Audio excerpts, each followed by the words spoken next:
Tanah Jawa merupakan salah satu tempat yang kaya akan sejarah, kebudayaan, dan spiritualitas. Di balik keindahannya, tanah ini menyimpan lapisan misteri yang tak terhingga. Banyak yang percaya bahwa Jawa bukan hanya dihuni oleh manusia, tetapi juga oleh makhluk-makhluk gaib yang telah ada jauh sebelum peradaban manusia dimulai. Mereka hidup berdampingan dengan kita dan tersembunyi di balik dimensi yang tak kasat mata. Namun, apa yang terjadi jika batas antara dunia kita dan dunia mereka mulai memudar? Kisah ini akan membawa kalian ke dalam perjalanan seorang pria bernama Arya yang tanpa sengaja membuka pintu menuju rahasia terdalam tanah Jawa. Arya adalah seorang jurnalis independen yang gemar menulis tentang sejarah dan budaya lokal. Pada suatu hari, ia mendapat tawaran untuk menulis tentang mitos dan legenda tentang tanah Jawa. Tawaran itu membawanya ke sebuah desa terpencil di Jawa Tengah yang dikenal sebagai tempat paling sakral dan penuh misteri. Setibanya di desa, Arya disambut oleh seorang tetua adat bernama Ki Sanjaya. Dengan wajah yang penuh wibawa, Ki Sanjaya memberi peringatan kepada Arya. "Nak Arya, apa yang akan kamu tulis bukanlah cerita biasa. Jika kamu tidak hati-hati, kamu bisa membuka pintu yang tidak seharusnya dibuka." Namun, Arya menganggap peringatan itu hanya sebagai bagian dari cerita mistis yang ingin ia gali. Ia memutuskan untuk tinggal selama seminggu di desa tersebut untuk mengamati dan mencatat setiap hal yang terjadi. Pada malam pertama, Arya merasa suasana di desa itu sangat sunyi dan bahkan terlalu sunyi. Saat tengah malam, Arya mendengar suara gamelan dari kejauhan. Suara itu terdengar merdu, tetapi suara itu semakin lama semakin mendekatinya. Dengan rasa penasaran, kemudian Arya keluar dari rumah tempat ia menginap. Di tengah kabut yang cukup tebal, ia melihat sekelompok orang berpakaian adat berjalan dengan membawa lentera. Wajah mereka terlihat samar, tetapi langkah mereka sangat teratur. Mungkin ini hanya bagian dari ritual adat saja, pikir Arya.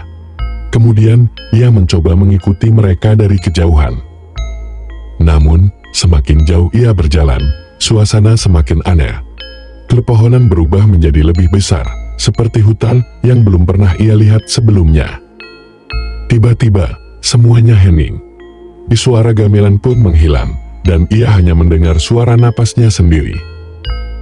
Saat Arya hendak berbalik, ia melihat sebuah pintu besar berdiri di tengah hutan. Pintu itu terbuat dari kayu hitam dengan ukiran rumit yang bersinar redup. Arya merasa tertarik untuk mendekatinya, meskipun ada suara di dalam hatinya yang menyuruhnya pergi. Ketika ia menyentuh pintu itu, ia tiba-tiba merasakan hawa dingin yang menyelimuti tubuhnya. Kemudian pintu itu terbuka perlahan, dan di baliknya ia melihat dunia yang berbeda. Langit berwarna merah jingga, dengan bangunan-bangunan megah yang tampak seperti kerajaan kuno. Dari kejauhan, ia melihat sosok-sosok besar yang bergerak lambat seperti raksasa, dan mendengar suara aneh seperti bisikan yang tidak bisa ia pahami. "Selamat datang di tanah kami," terdengar suara berat yang bergema di sekitarnya.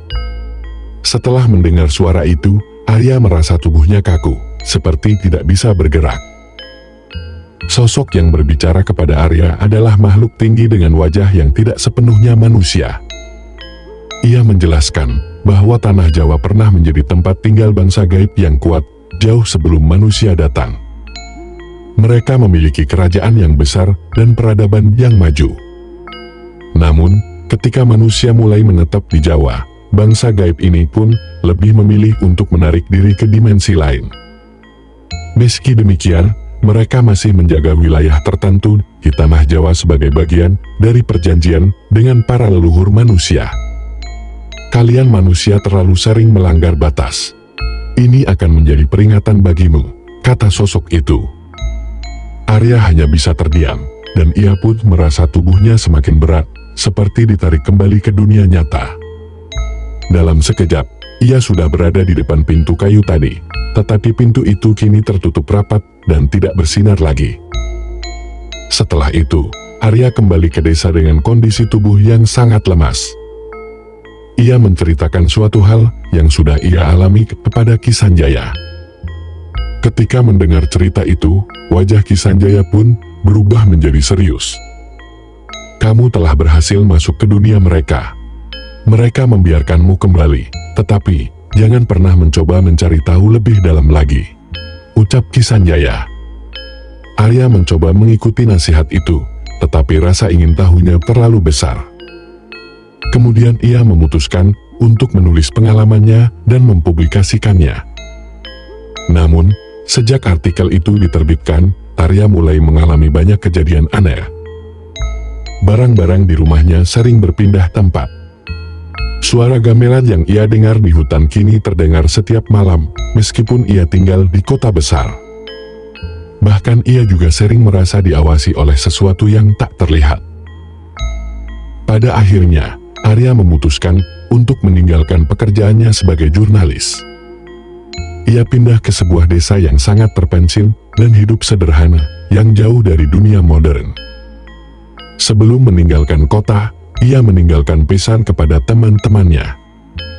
Tanah Jawa bukan hanya milik kita, tetapi juga ada sesuatu yang lebih besar dan lebih tua dari kita. Hormatilah batas-batas yang ada, atau kalian akan menghadapi konsekuensi yang tidak pernah kalian bayangkan. Pesan itu menjadi pengingat bagi siapa saja yang mendengar cerita ini, bahwa Tanah Jawa adalah tempat yang penuh misteri, dan mungkin rahasia terdalamnya belum sepenuhnya terungkap. Tanah ini mengajarkan kita untuk hidup dengan rasa hormat, tidak hanya kepada sesama manusia, tetapi juga kepada alam dan makhluk-makhluk lain yang berbagi ruang dengan kita. Mungkin, pada akhirnya, rahasia Tanah Jawa bukan untuk dipecahkan, melainkan untuk dihormati.